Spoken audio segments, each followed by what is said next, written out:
I hope that this scumbag lives the rest of his life in fear of that.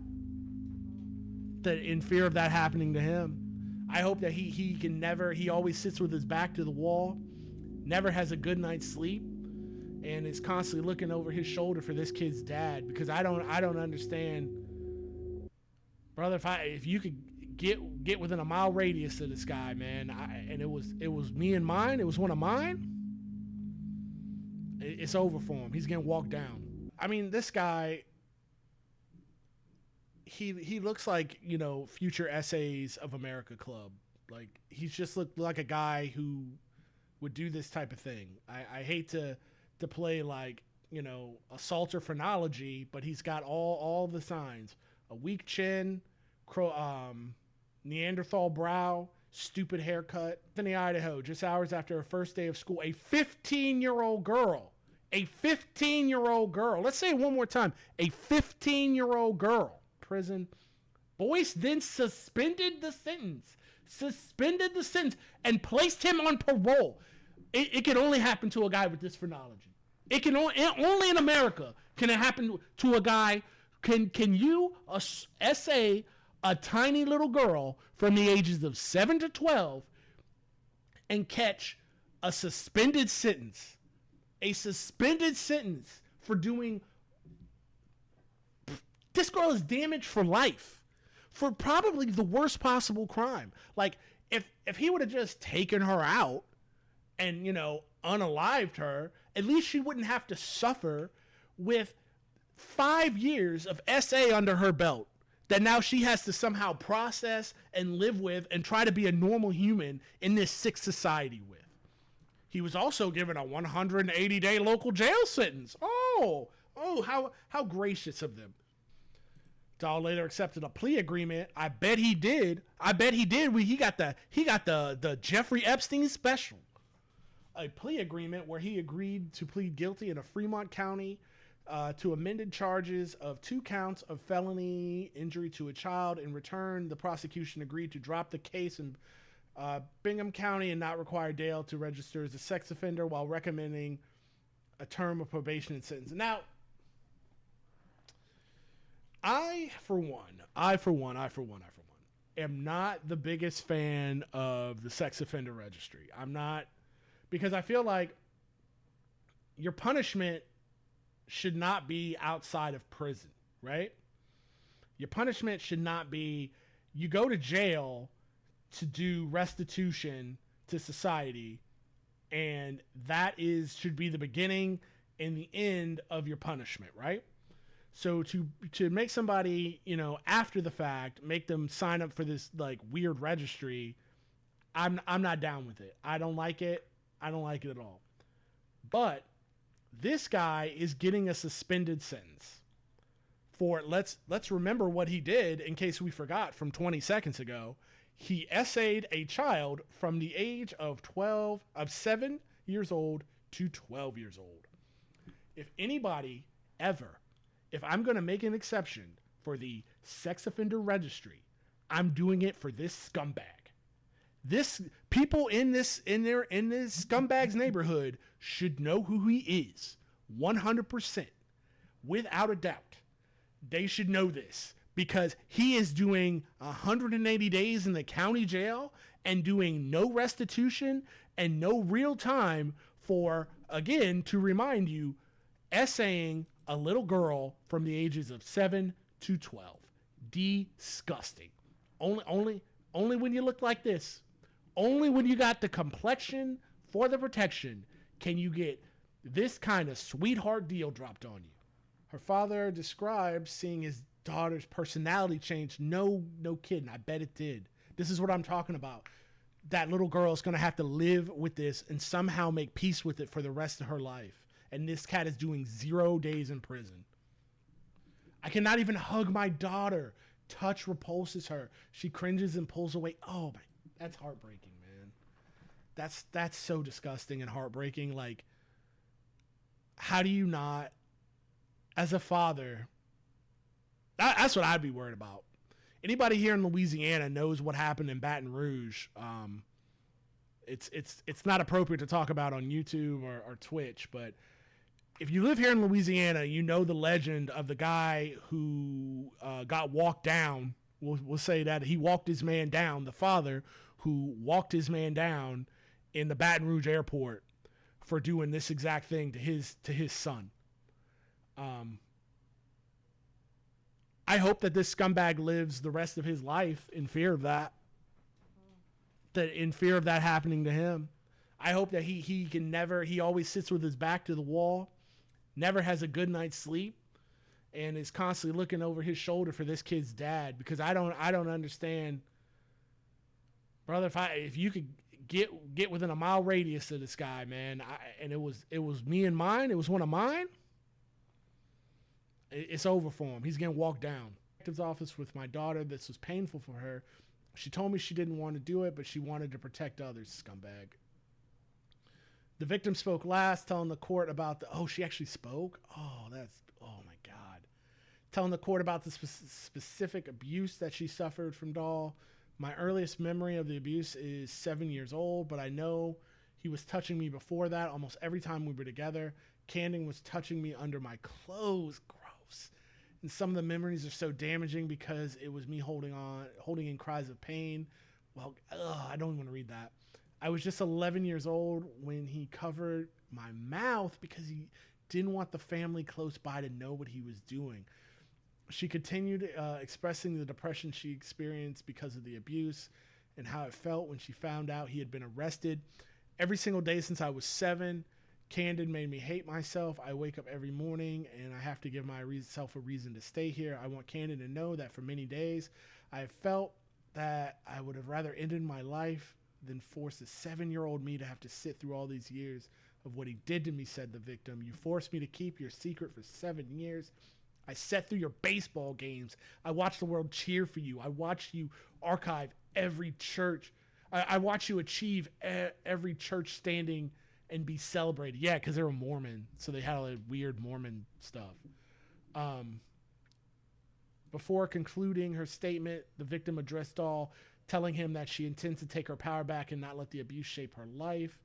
Candon acts powerful and entitled, but all it took was a 14-year-old girl to show the truth. Your Honor, I have worked so hard the last 5 months to find things I love again because of everything he took from me, said the victim. I need you to know that if he gets off today, and he did, I will wonder for the rest of my life why I ever put myself and family through this. Now, imagine you're this judge and you hear this little girl give this plea about, hey, this guy SA'd me for 5 years. Please don't. It's so hurtful for me to come up here and talk about this and express this to you because I don't want to talk about it because I'm permanently damaged. I will never be a normal woman. Please don't let this be in vain. Please, can we get some kind of justice going? And you're like, yeah, Candon, suspended sentence. What the fuck? What the fuck is going on with our injustice system that you could sit here as the judge in sentencing and just be like, yeah, this guy totally deserves. I don't give a fuck if he's 22. I don't care. He stole 5 years of this little girl's most formative years where she's supposed to be happy and, learning who she is so she can integrate into society. And now she'll never be right. She'll never be right. And this guy gets a suspended sentence. Fremont County Prosecutor Lindsey Blake argued for a 10-year probation term, stating that while the court received many letters of support, who are these trash bags?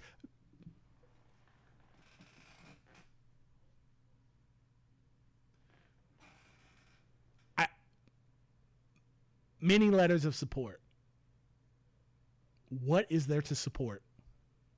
I don't care if you're this kid's parents.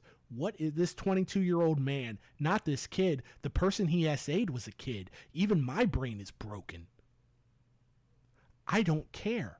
You got to go. You cannot sit with me in society after SAing, after graping a little girl. You sick freak. You monster. You can't be around me. I don't want to see you in line at the Trader Joe's. No, I don't want to know people like this walk amongst me. And y'all are out here sending in letters of support. Those people who put their return addresses on said letters should also be found. And they should be also, if not sent to jail, they should have to do some kind of community service. They should have to do some kind of court-mandated therapy so they can figure out how their brain got so broken that they can justify and they can send letters of support for a monster who needs to be in the pit of hell. This world is falling apart in a way that my mind cannot fathom. It does not cancel out the fact that he is convicted of sexually abusing the victim. Other times, these kinds of cases go unreported, and the fact that she was just able to vocalize has made her a survivor. It shows strength and courage, said Blake. There are a lot of letters written in support of Dale. Jesus Christ. Dale. We're just calling him Dale. I don't care if I disrespect him. Scumbag monster. I'm sure the court has reviewed those. As I reviewed them, what came to mind to me that a person be good in a lot of... I'm gonna rip my hair out. Have a lot of great qualities, but they can still have another side. I don't want to hear about his good qualities. I don't really care if this guy could hit a slider. I don't care if Charmander was his starter Pokemon. He destroyed a tiny child's life for his own sick gratification. Blake acknowledged that Dahle completed a polygraph test that indicated he was telling the truth when he claimed not to sexually... Who cares? What does that have to do with anything? But he noted he did not admit to the crime by pleading guilty. Dahle's defense attorney, Curtis Smith, argued that his client should only receive 3 years of probation and no more than 30 days' time in local jail. We're arguing over how much probation he should get. Not do we... I'm being hyperbolic, but not do we just torture him for the rest of his life. Like... That's what we're arguing over. Like my position is like, and I'm a prison abolitionist, but this like makes me question my train of thought. Like my position would be like, I think he should be tortured every minute of every day for the rest of his natural life. Walk me back from there. Because the way that he's destroyed a life, he should have his life destroyed. He shouldn't be able to just go back to a normal life after 10 years of probation. No. You put her life in the garbage, so you get to take yours and you get to put it right next to her in the same dumpster. That's justice. But you can walk me back from there. I'm being super emotional. I'm glad that I'm not in charge of these things, so that way we don't live in a society of an eye for an eye, and we try to do some actual justice. Whew. Even though the incidents he was being sentenced for happened when he was 18, I don't care. There's nothing in this case that has been done without the goal of looking to try to do in the system the best way for the victims, primary and secondary, so that my client could take responsibility for what he did, said Smith. But haven't understood that 98% of the misconduct happened when he was a juvenile. I don't care. We send juveniles to juvenile life, which is till you're 21, in this country every single day for committing violent acts. I don't care. If we had a policy in this country of just like, oh, you were a juvenile when you committed the crime, so you're never gonna face adult punishment and blah blah blah. Okay, fair enough. Goose, what's good for the goose and good for the gander. We try people, juveniles as adults every day in this country. I live in Louisiana. We're really good at it here. So I don't understand why I do understand why this scumbag gets because of this. It's because of this right here is why he gets treated with literal kid gloves. You made it all the way to the end. Thanks for walking to the edge with me. If you felt something stir, go ahead and like and subscribe and leave your impact in the comments. You can follow me live on Twitch at Lumencast, where the sanctuary unfolds in real time. And if you're ready to kick it up a notch, take it a step further, our Patreon is now open. Come on in.